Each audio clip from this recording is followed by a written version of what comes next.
রেসিপির জন্য আমি প্রথমে পেঁয়াজ, কাঁচামরিচ, টমেটো, ধনিয়া পাতা, গাজর এবং আদা নিয়ে নিব এক পাশে। আর সব মশলা নিয়ে নিব।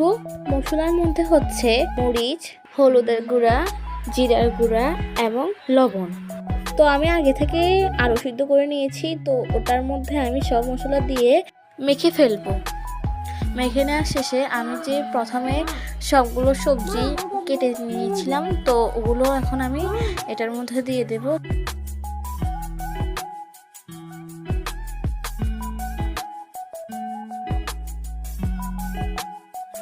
তো এই ডোটার জন্য আমি কিছুটা ময়দা এখানে দিব।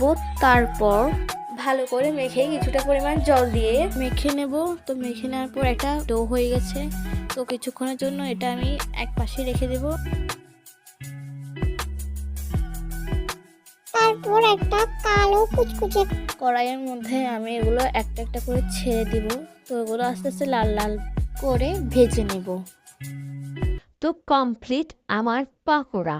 অনেক কষ্ট করে আমি এটা তৈরি করেছি। তো একটা লাইক হয়ে যাক এটার জন্য প্লিজ, আর সাবস্ক্রাইব করে দিও আমার চ্যানেল যারা যারা নতুন দেখতেছো।